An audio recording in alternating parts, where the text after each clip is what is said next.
Happy New Year to everybody. I hope it's a much better year than the last one. Today, I'd like to summarize a large meta-research study across 67,308 Cochrane meta-analyses. We have found remarkable evidence across about statistical properties of our basic meta-analysis methods that have important implications about how we measure misleading evidence in meta-research. I look forward to your comments. This is joint work with John, Chris Kukliagas, Franisek Bartos, and Max Mayer. The main takeaway for today is at the bottom there. Always report the unrestricted way of least squares. And if you don't know what the heck that is, I'll tell you in a minute. After I show you how the unrestricted way of least squares fits medical data, medical research, better than random effects, I will discuss how a substitution of simple weighted averages have huge consequences on how we can measure the quality of scientific evidence, both empirically and practically. Unrestricted way of least squares makes possible practical metrics of misleading evidence for meta research. One of these metrics is excess statistical significance, and it's the proportion of research that's falsely reported to be statistically significant. Also, we can calculate P-triple-S, which is the proportion of reported results that are selected to be statistically significant. You can look at this as the incidence of publication bias. What proportion goes through some process of being selected to be statistically significant. Also, we can come up with an empirical measure of false positives, and that's simply this excess statistical significance divided by the proportion that is reported to be statistically significant. P-double-S is the proportion reported to be statistically significant. And this false positive rate is an estimate of the percent of statistically significant results that are improperly reported to be statistically significant. And all these different metrics can be seen to quantify misleading evidence in some area of research. And that's why I think the most important thing. Sorry, I got some new window came up. No problem. I think that's the most important part of today's talk, although I will talk about this unrestricted way of least squares quite a little bit. In economics, random effects is often much larger than fixed effects and also unrestricted way of least squares. And here's a couple motivating examples. The value of statistical life is a key parameter for health, safety, and environmental policies. For example, if a country is interested in installing safety devices, expensive safety devices on all its motor highways, the value of statistical life is one of those key parameters to weigh the cost benefits of that policy. Or if you're thinking about shutting down all of your coal-fired power plants, causing environment and health consequences, again, the value of statistical life is just one parameter. But in many cases, for many policies, it's the driving parameter.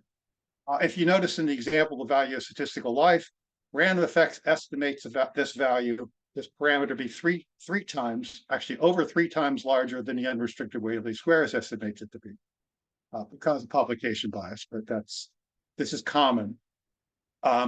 Another important environmental policy deals with the conservation of water. Price elasticity of water tells us if you raise the price of water, how much water would be conserved by that. And random effects estimate this, saying if the water board doubles the price of water, random effects says you'll get a 32% decrease in the consumption of water. And this is a voluntary decrease because of the price effect. Let the market decide is what the economists would often say. Whereas if you look at the unrestricted way of least squares, again, it's about 1/3 as large, which is, for policy purposes, is huge, especially in these drought-ridden areas. And in many places, we have water shortages. But anyway, These differences can be huge. They have policy consequences. This led me to the belief that there must be something wrong with random effects. And so I've been investigating this for 10 years or thereabouts. So for the part one of my talk today, I want to talk about this evidence, different kinds of evidence of the superiority of unrestricted weighted least squares, and I'll present three separate lines of research that all finds the unrestricted weighted least squares statistically dominates random effects. So what the heck is this unrestricted weighted least squares? Well, it's the simplest of all possible regressions. At least that's how you can calculate it. Calculate it a couple ways, but that's one way. The regression is the standardized effect size, which is the effect size divided by its own standard error. That's the dependent variable. The only independent variable is precision, which is 1 over the same standard error. Coefficient there, alpha, the estimate of that, that's the unrestricted weighted least squares. And any regression package will give you confidence intervals, p-values, and all the statistics you want. Also notice that there's no intercept. That's important. If you put an intercept in there, by the way, you get the Edgar regression. The unrestricted weighted least squares automatically accommodates heterogeneity, taking advantage of the Gauss-Markov theorem. And the Gauss-Markov theorem tells us the variance covariance is mathematically invariant to any non-zero multiplicative constant. This multiplicative constant is sometimes called h squared from Higgins and Thompson. The unrestricted weighted squares, why it's unrestricted, we do not restrict h squared to be equal to 1 like random effects does, like fixed effects does. By the way, unrestricted weighted least squares is a flavor of random effects, and it is not fixed effects. Please don't say that. You can also calculate it as a simple weighted average with inverse variance weights. But again, you do that in a way that you don't force h squared to be equal to 1, like fixed effects does. We have published a couple papers about this and other papers too. So it's been around for a while. So we looked at the 67,308 Cochrane meta-analyses. We find that medical research substantially favors unrestricted weighted least squares over random effects. The odds ratio of this substantially favoring is a 9.33. This is huge. This effect is larger than 98.5% of all the medical research effects that are reported in the Cochrane database. So, it's only 1.5% of the Cochrane databases finds effects that's larger than this effect. The unrestricted weighted least squares thereby represents medical research substantially better than random effects, and this is by a lot. It's not a close margin. According to both conventional model selection criteria, model fit is another way of thinking of this. AIC and BIC, both of these things, they're information criteria. They're log likelihood based, essentially. Conventionally, if you find a difference of 2 or more in either one of these measures, then it's considered a substantial difference. So that's where the verb substantially comes from in here.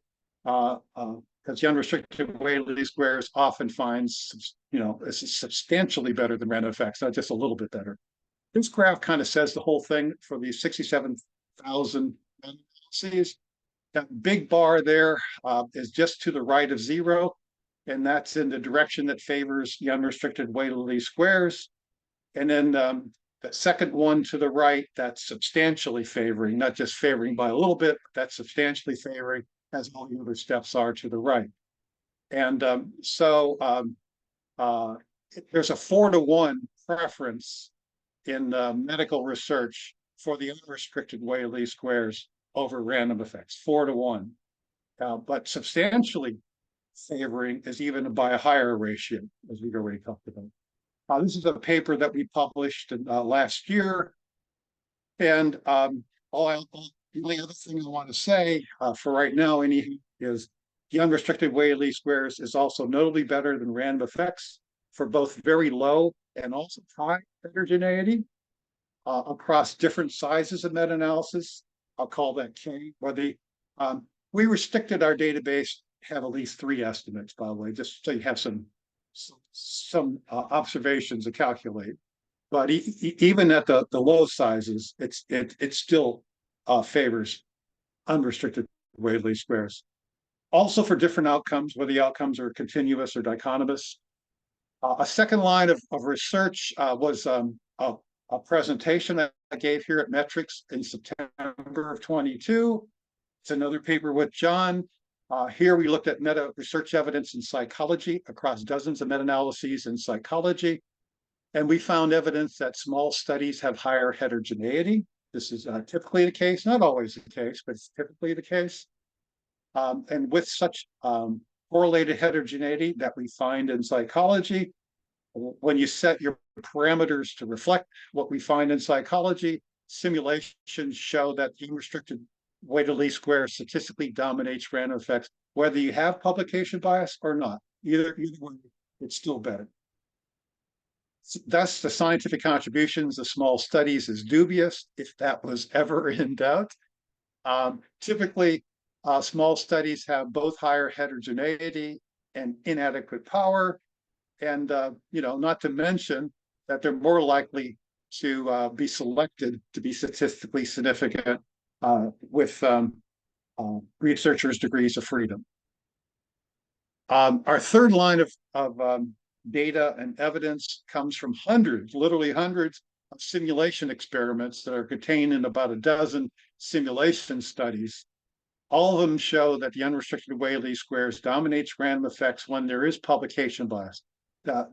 This fact is well established. And if you look at the list, here's just some of the references. If you look at the list, not all of them have me as a co-author, not all of them. These simulation studies also show that the random effects has little, if any, advantage over the unrestricted weighted least squares when there is publication, when there is no publication selection bias, and when heterogeneity is not correlated with sample size. In other words, when we force the random effects model to be 100% correct in our simulations, when we impose that on there, still random effects is hardly any better than unrestricted weighted least squares. Not practically. There's no practical advantage to random effects, even under that case. There's very little to lose by reporting the unrestricted weighted least squares, and much more likely there's much to gain by reporting it. Because the risk benefits here are so asymmetric for this choice, we should always report the unrestricted weighted least squares. Simple as that. So summarizing these 3 lines of research, our takeaway. I think you probably all got the takeaway by now. If you insist on reporting the random effects, then please report both. And then in your summary and your abstract, please report the conservative estimate. That's scientific. We don't want to exaggerate things. We want to be modest.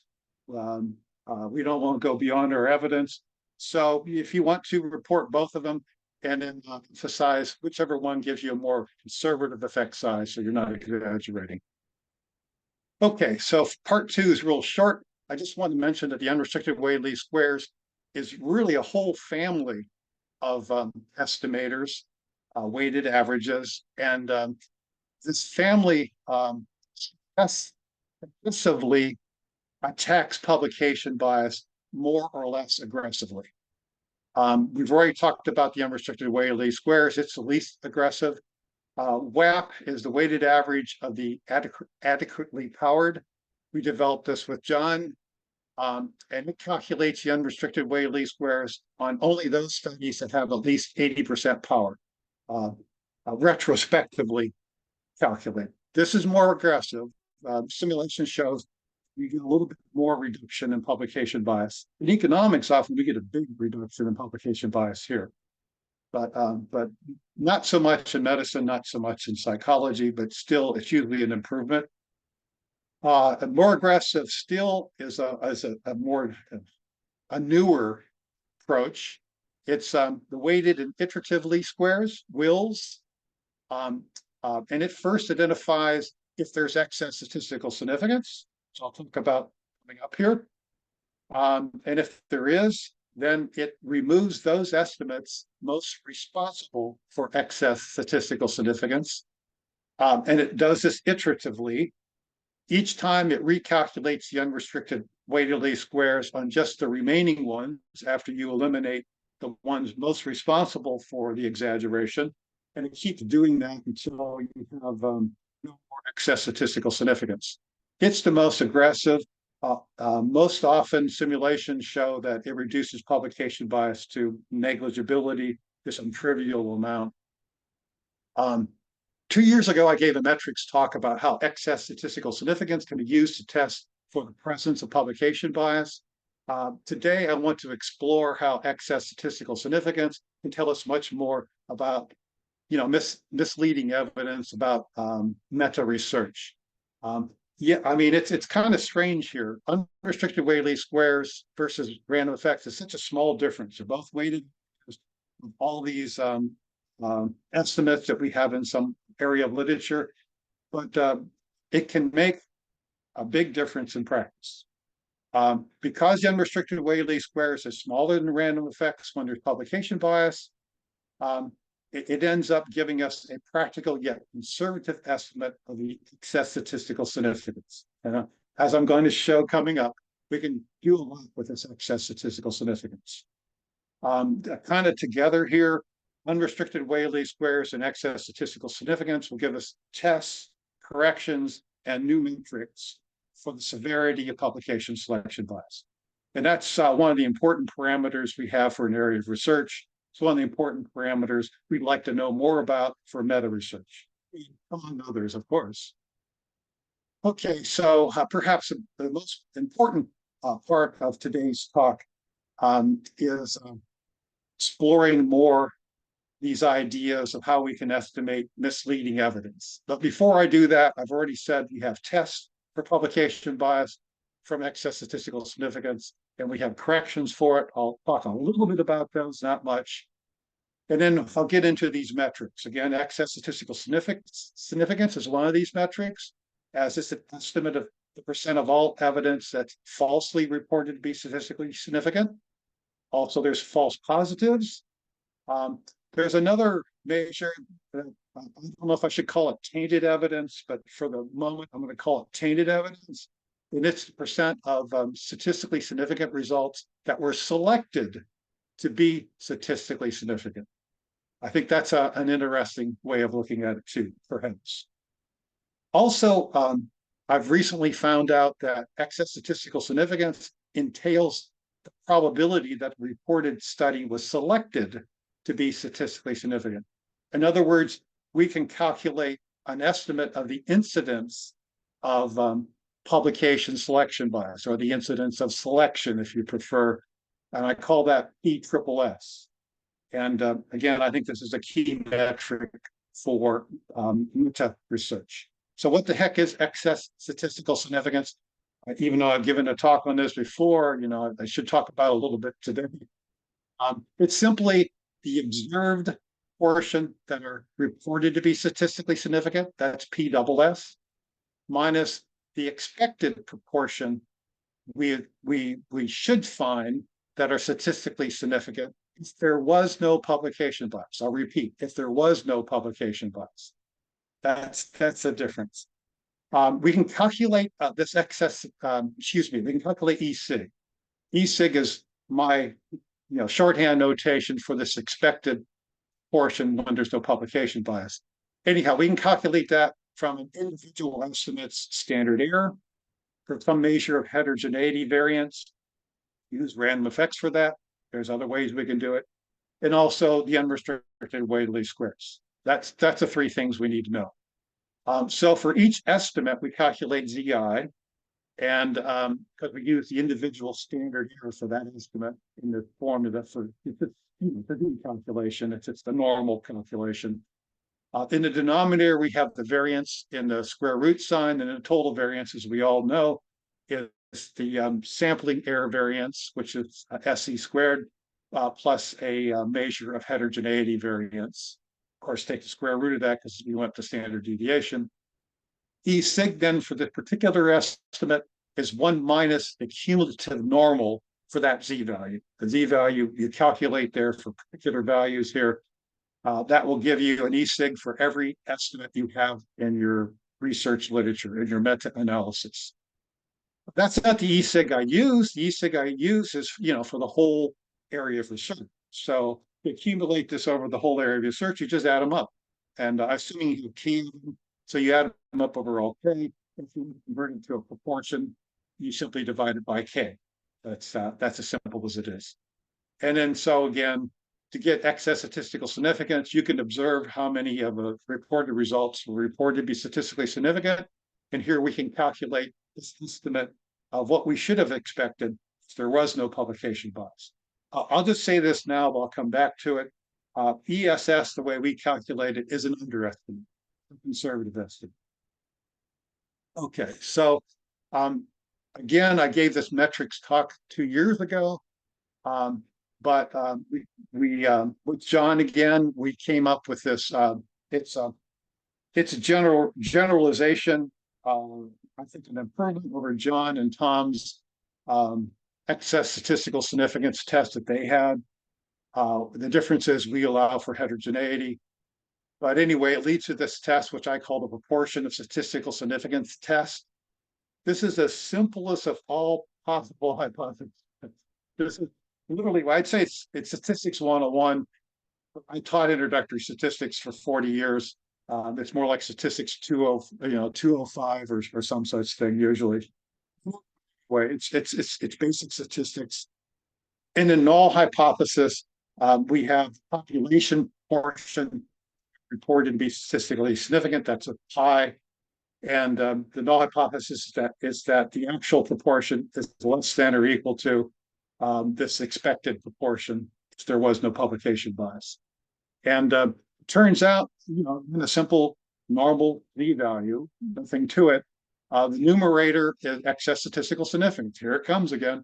And in the denominator, where you see the pi's at, we simply substitute excess statistical significance for that, which we can calculate empirically. And I've ran simulations on this, and I've compared this to the Edgar test and selection models, and it has more power than those. And this approach, by the way, you can't fob off to some kind of a small study of it. A new way of correcting for publication bias, well, we published this 2 years ago in Psych Methods, is this Wills. And again, it's another simple weighted average, and it's also the unrestricted way of least squares. But first, we discard those results most responsible for exaggerating the estimated mean effect. That is those with the largest excess statistical significance. And we do this iteratively. If you look at this paper, I have, I think, both R and Stata codes for it. It's I don't know if it's routinely in these stat packages, but it's pretty easy to calculate. When we know the mean effect, that is, by setting the mean effect in our simulations, or in these large-scale pre-registered replication efforts, if we use those measures of effect as our mean, that substitute in for as our mean, the true mean, that is, the population mean, then Wills says very good compared to random effects and selection models. These other ones have unacceptable levels of bias and rates of false positive, and they're just Wills is much better, at least when you measure it relative to these other methods. It greatly reduces bias and mean squared error at no cost to efficiency. I don't believe this either, but really at no cost to efficiency. And it can't be dismissed as a small study effect, as it does not treat small studies differently than large studies. There's nothing in here about the size of the study in our calculation or the way we conceive of it, nor is it based upon any correlation of effect size with its standard error. Thus, Wills eliminates yet another excuse for ignoring publication selection bias. Okay, finally, I get to these metrics. I've already hinted at these 2 or 3 times, so I don't know if it's bears repeating. Um, uh, Talked about the false positive rate. I talked about excess statistical significance. I see the false positive rate as as an empirical counterpart to what medical researchers called false positives, in that what John's talked about in a number of his publications, and that his most famous or one of his most cited publications about most research findings are false. He was also trying to get at, the rates of false positives. He didn't call, well, he had a different metric. This is a different metric. And he also thought of it in a theoretical sense, and he was in hypothetically plugging in values. This is a way of doing it wholly empirically. And well, that's a difference. This is a way of trying to get to false positives empirically. It's easy to prove that the proportion of reported results that were selected to be statistically significant, that's this ESSS, is equal to excess statistical significance. So I explained how we calculated that, divided by 1 minus E sig, which E sig has to be calculated before you calculate statistical significance. So empirically, we have everything on the right-hand side. We can get that from any meta-analysis, as long as we have the effect sizes, which we need to even do random effects. So anyway, we can do this empirically. That's the big thing here. We also can turn this around if we want to, and I think maybe I want to publish a paper in economics, and I do that a bit. Better say this in a positive way. In any case, we can also look at positive evidence or maybe informative evidence. That is, how much of this evidence that's reported out there is actually telling us something new, telling us, something beyond random chance, in effect. And I define this as the proportion that's actually observed, UWLS, the proportion of results that are actually observed to be statistically significant, minus excess statistical significance. So this should be the genuine, informative, or positive evidence that's out there in the database. We have applied this to 368 economic meta-analyses containing nearly 170,000 estimates. And we then calculated all these different metrics for misleading information. And you might be able to see our citation. I went across it pretty quick. And I have a slide with all these references if you want to write those down at some point. But we did this by journal. We had the top 31 journals, and we calculated all these things by individual journals. I'm not showing that. That's too much into the weeds. Here, we're just lumping this into the top 5 economic journals. These are not our definitions. These definitions are out there by some authorities, and also the top 31 journals, and then all other research. All other research is mostly published research, mostly peer-reviewed research, mostly, not all. There's working papers and books and stuff in there too. But these didn't make it into this, this list of the top 31.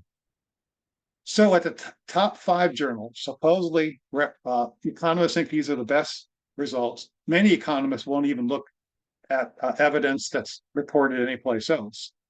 But anyway, median power is 5%. 5%.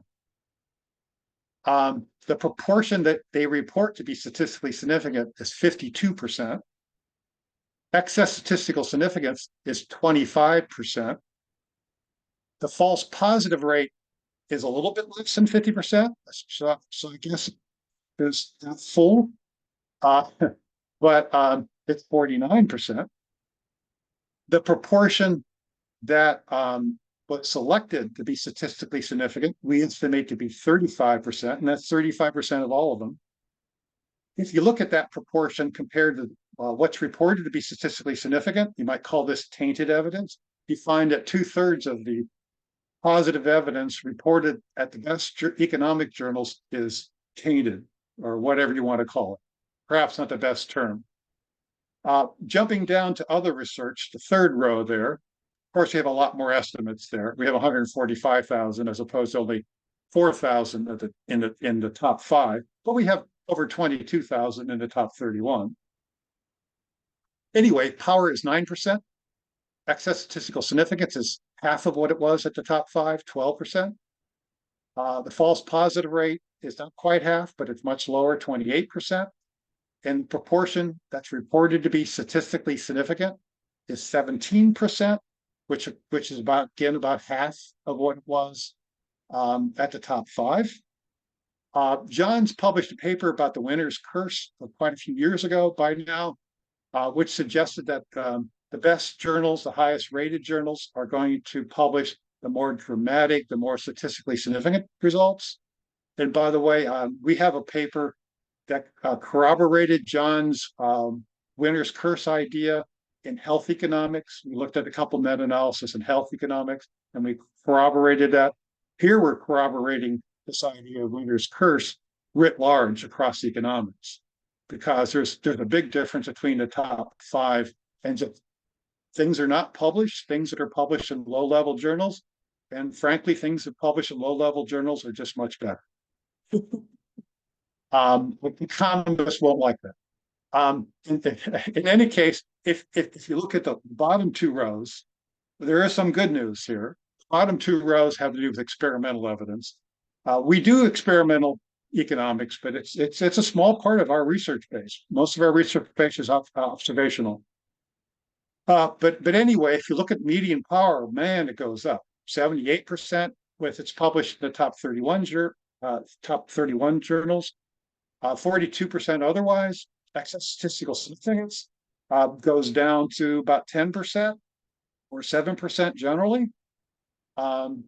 False positive rates go down to 15% or 13%, much lower than we find at the top journals. And the proportion that are selected to be statistically significant, again, is much lower, 21% if it's published in a leading journal, and about 11% if it's not. Again, even here by this metric, the leading journals are not doing us any favors. Supposedly, they publish higher quality research and they're adding information. They're not. Look at E+ here, which represents informative information or whatever. It's evidence that's not misleading, positive evidence. I forgot my own terms, excuse me. In any case, about a quarter of what gets published in the top journals, a little bit more than 1/4, is informative. And it's 30% if it's not published in one of those journals. And so top journals are not adding anything. And in fact, they're taking away informative information, and instead they're substituting selected statistically significant results. I mean, I don't think they do this, necessarily on purpose, but I think that's all kinds of norms they have, et cetera. That's what they end up doing. The other thing I want to say is, I've mentioned this, but all of these measures of misleading information, misleading evidence are conservative and they're underestimates. And we know this. We know this by simulations, and we know this because the unrestricted weight of least squares is positively biased. It's exaggerated too, not exaggerated as random effects, but it's also exaggerated when there's publication selection bias. If there's no publication bias, it's unbiased. So that's good. I calibrated some simulation based upon this big economics data set, all the key parameters that derive results. I've done so many simulations, I kind of know what the key parameters are. And I looked at a whole wide variety of different incidents of publication selection bias from 0 to 70%. I looked at that whole wide variety. And then I calculated excess statistical significance. But I actually know in these simulations exactly what excess statistical significance is, because I'm controlling in the simulations all the parameters. And it fit I did this 100,000 times and I fit a regression equation through it, and man, is there a tight fit.